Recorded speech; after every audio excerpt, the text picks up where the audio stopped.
Ya, assalamualaikum warahmatullahi wabarakatuh.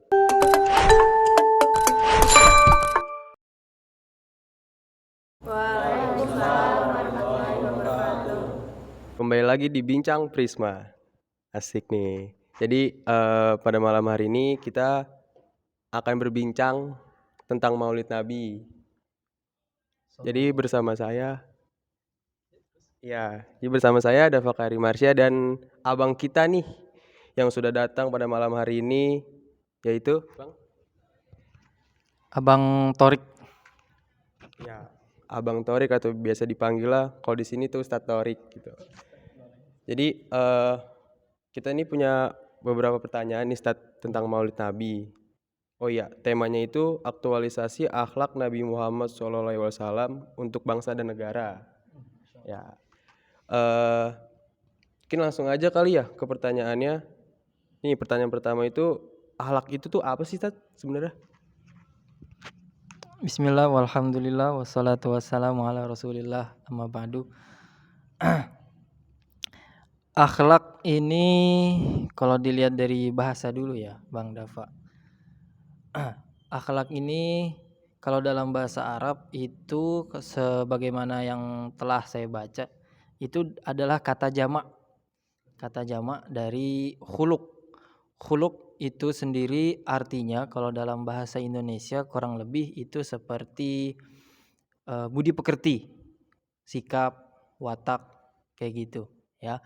Akhlak jadi bisa diartikan akhlak ini budi pekerti, sopan santun kayak gitu ya. Jadi kalau kita dengar bocah ini nggak punya akhlak, nah berarti langsung terlintas atau langsung terpikirkan oleh kita bahwa anak ini nggak punya akhlak, berarti anak ini nggak punya sopan santun.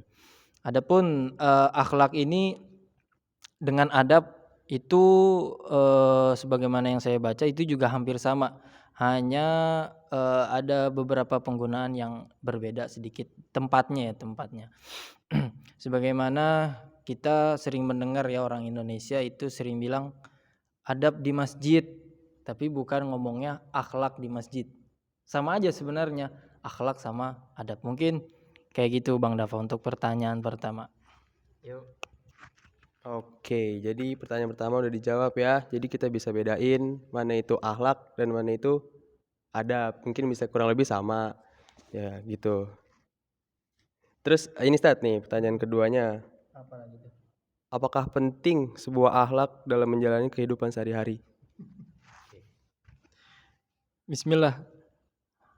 Apakah penting? Itu ya pasti penting. Bahkan yang paling penting dalam kehidupan kita sehari-hari ini adalah akhlak. Rasulullah pernah sabdakan innama bu'istu liutammima makarimal akhlak, yang artinya kurang lebih Rasulullah sallallahu alaihi wasallam ini pernah sabdakan, sesungguhnya aku diutus ke muka bumi ini oleh Allah Subhanahu wa taala untuk menyempurnakan akhlak-akhlak, untuk menyempurnakan akhlak-akhlak yang baik. Jadi dengan datangnya Rasul, bayangkan Allah mengutus Rasul orang manusia ya, bertepatan dengan Maulid Nabi ya. Kita kita memperingati akan Maulid Nabi Muhammad SAW. Jadi Rasul ini Masya Allah adalah makhluk yang paling mulia di muka bumi, di semesta kita. Bahkan ada yang mengatakan, ulama kita mengatakan seandainya Allah tidak menciptakan Nabi Muhammad, kita ini gak akan tercipta. Bumi, langit semuanya gak akan tercipta. Dan orang, manusia, makhluk yang sangat mulia ini Allah utus ke dunia ini untuk menyempurnakan akhlak. Maka kita sudah tahu dari sini bahwa akhlak ini adalah hal yang paling penting di muka bumi ini. Mungkin itu Bang Dapa untuk pertanyaan nomor 2. Ya. Ya, oke. Untuk pertanyaan kedua juga sudah terjawab. Jadi sebenarnya penting ya akhlak itu buat kehidupan sehari-hari. Karena mungkin juga ketika kita bertemu dengan seseorang ya Ustadz, akhlak itu kan tadi sopan santun. Nah, jadi kalau misalnya kita ketemu sama orang itu harus berakhlak lah, kayak misalnya sopan gitu, misalnya kayak permisi atau gimana gitu. Bisa kan Ustadz? Yeah. Oke. Lanjut pertanyaan ketiganya. Bagaimana sih Ustadz akhlak dari Nabi Muhammad SAW itu? Oh, Masya Allah. Kalau seandainya saya menjawab bagaimana, sepertinya lidah saya ini nggak akan mampu untuk mensifati akhlaknya Rasul. Bahkan kalau saya pikir atau kalau saya umpamakan, seandainya laut ini jadiin tinta untuk menyatat akhlaknya Rasul, sepertinya juga tidak akan mungkin ya untuk menggambarkan akhlaknya Rasulullah Shallallahu Alaihi Wasallam. Akan tapi kita akan membahas sedikit yang kita ketahui tentang akhlaknya Nabi Muhammad Shallallahu Alaihi Wasallam. Mungkin kalau dari saya, karena saya senang dengar cerita, kita bahas akhlaknya Rasul ini dengan sebuah cerita, Bang Dapa. Jadi saya pernah dengar sebuah kisah Nabi Muhammad SAW. Jadi waktu itu Nabi Muhammad SAW ini berkumpul dengan para sahabatnya. Pada saat berkumpul ada seorang lelaki, terlihat dari pakaiannya, terlihat dari dari laki-laki ini seperti orang yang biasa-biasa atau orang yang menengah ke bawah lah, kayak gitu ya, orang miskin. Seketika itu orang ini membawa satu mangkuk atau satu piring anggur. Pada saat orang ini memberi kepada Nabi Muhammad SAW sepiring anggur ini, Nabi Muhammad SAW ini mencicipinya langsung. Dan terlihat dari muka beliau, dari wajah beliau yang sangat sempurna ini, terlihat akan kegembiraan, senang bahwa akan anggur tersebut. Nah, akan tetapi beliau terus memakan terus, sehingga si orang yang ngasih anggur ini saking melihat Rasulullah SAW makan anggurnya dengan lahap, beliau saking sangat senang lagi, saking pengen terbang. Kayak gitu ya, kita ngasih orang yang paling kita cinta dimakan dengan lahap.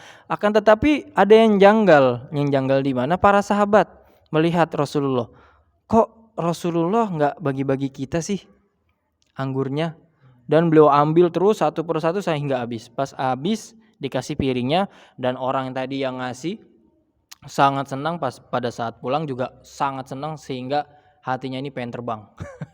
Kayak gitu.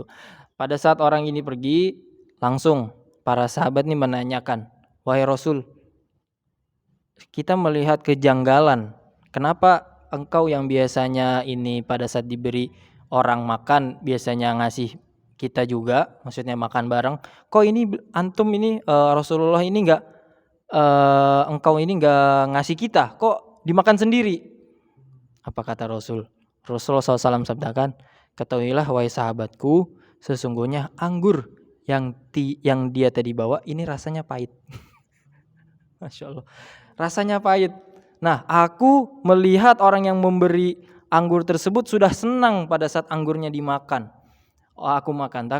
Aku takut kalau seandainya anggur ini aku kasih ke kalian, akhirnya kalian tahu bahwa anggurnya ini rasanya pahit, akhirnya kalian menunjukkan muka yang tidak enak, akhirnya orang itu nggak enak. Aku nggak mau kegembiraannya dia ini hilang gara-gara ngelihat ternyata anggurnya ini rasanya pahit. Nah, itu adalah setitik setitik dari lautan akhlaknya Nabi Muhammad Sallallahu Alaihi Wasallam. Semoga menginspirasi kita semua. Amin. Amin. Ya, jadi sungguh mulia ya, Masya Allah, akhlak dari Nabi Muhammad ini. Mungkin kita juga sebagai manusia, ketika misal kita diberi makanan atau diberi apapun dari orang lain, sebisa mungkin ya Ustadz ya, kita menyembunyikan ketidakenakan tersebut gitu, agar tidak menyinggung perasaan dari orang itu. Iya. Oke, lanjut ya Ustadz ya. Pertanyaan ini, ada pertanyaan pengikut followers Instagram Prisma, yaitu namanya Farhan Al-Farizi. Itu pertanyaannya, bentuk yang paling mudah dalam mengaktualisasikan akhlak Rasul untuk bangsa dan negara itu seperti apa, Ustadz?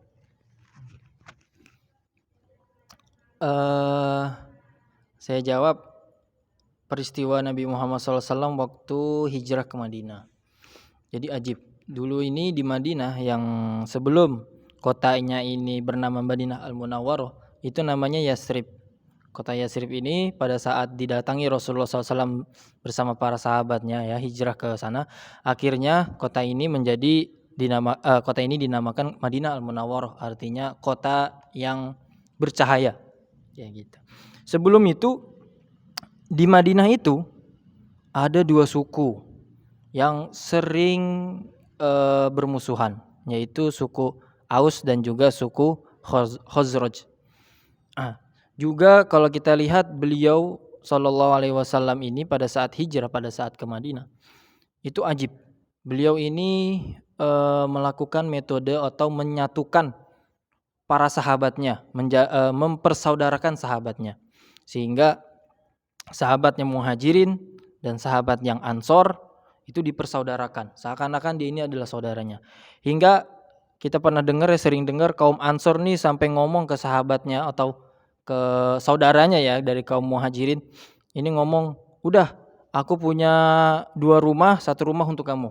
Aku punya 2 toko, 1 toko untuk kamu. Wah, sampai kayak gitu. Sampai bilang, aku punya 2 istri, 1 istri untuk kamu. Aja bisa sampai orang Muhajir dan orang Ansor ini bersatu. Itu antara Muhajirin yaitu orang Mekah, Ansor ini adalah orang Madinah. Dan juga ada suku Khazraj yang tadi kita ceritakan ya. Ini bisa beliau satukan. Ya, pada saat beliau diutus menjadi rasul. Beliau ini menghancurkan akan adanya fanatik kesukuan. Yang mana fanatik kesukuan ini yang paling susah hilangnya di negara kita atau di muka bumi ini, ya. Fanatik kesukuan, suku Jawa nih. Suku Sunda nih. Suku mana lagi? Padang. Kayak gitu. Orang Padang nih enggak terima teman saya diapain, walaupun terkadang temannya ini salah, ya. Ada persetujuan antara orang Jawa dan orang Padang misalnya. Ini orang Padang, padahal yang salah ini orang Padang. Tapi karena fanatik aneh sama suku aneh, orang Padang harus bela walaupun dia salah. Nah itu Rasulullah SAW itu pada saat beliau diutus, pada saat beliau menyampaikan risalahnya, hal yang paling penting di situ adalah beliau mempersatukan dan menghilangkan adanya fanatik kesukuan, yang mana ini adalah sangat-sangat sulit dihilangkan oleh manusia yang ada di muka bumi ini. Ya, sehingga beliau pun sering bersabdakan, tidak ada perbedaan antara orang Arab dan orang Ajam. Orang Ajam itu adalah orang luar atau selain orang Arab ya. Tidak ada perbedaan, tidak ada tidak ada perbedaan antara orang Arab dan orang Ajam kecuali adalah ketakwaan. Semuanya beliau sambungkan kepada Allah Subhanahu wa taala. Jadi kalau tadi pertanyaannya bagaimana mempersatukan, yaitu contohnya ya, tiadakan atau hilangkan fanatik kesukuan ini dari diri kita, bahkan dari negara kita, negeri kita tercinta ini. Hilangkan fanatik kesukuan, kita hanya satu tujuan, NKRI, Indonesia harga mati. Kayak gitu ya. Dan cinta tanah air merupakan ibadah ya, atau bahkan ada yang mengatakan hubbul watan minal iman. Cinta tanah air ini adalah sebagian dari iman ya, kayak gitu. Kita cinta tanah air kita cinta Indonesia kita, enggak mau di sana tidak ada perpecah belahan, maka bagaimana kita mengikuti akhlaknya, mengikuti sunnahnya Nabi Muhammad Sallallahu Alaihi Wasallam. Mungkin itu aja. Kepanjangan. Enggak apa-apa Ustadz, kita ngobrol santai aja ini sebenarnya. Jadi tuh Masya Allah ya Nabi Muhammad itu sampai bisa menghilangkan rasa apa tadi saya lupa, fanatik sukuan. Mungkin kalau misalnya di kita ini bisa dibilang toleransi lah Ustadz ya. Oke, toleransi. Nah nih Ustadz, buat penghujung acaranya, pesan penutup untuk pemuda untuk persatuan bangsa dan negara itu bagaimana Ustadz? Saya dengar ini pertanyaannya berat-berat semua hadirin. Ya, kita nggak bisa ngomong atau kita tidak bisa menyampaikan semua ya jawaban dari pertanyaan itu. Kita hanya bisa memberikan sedikit dari sedikit jawaban dari pertanyaan itu. Apa upaya pemuda? Pertama, bagi saya, pemuda ini bagaimana kita berpegang teguh kepada sunnah Nabi Muhammad Shallallahu Alaihi Wasallam. Juga yang paling terkenal juga di Indonesia adalah bagaimana pemuda ini cinta kepada Nabi Muhammad Shallallahu Alaihi Wasallam.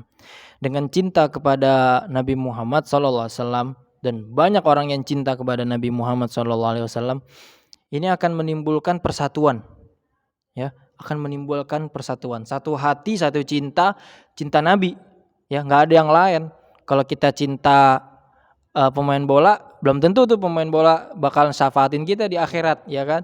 Tapi kalau cinta sama Rasul, itu sudah pasti Rasulullah SAW ini syafaat, memberikan kepada kita syafaat nanti di akhirat.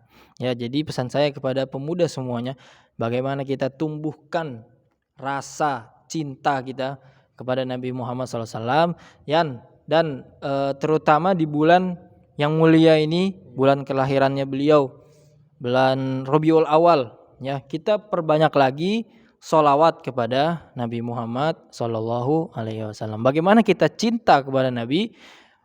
Yang paling minimal kita banyak atau memperbanyak sholawat kepada Nabi Muhammad Sallallahu Alaihi Wasallam. Juga kita bagaimana mengikuti sunnah beliau dari mulai beliau bangun tidur sampai beliau tidur kembali.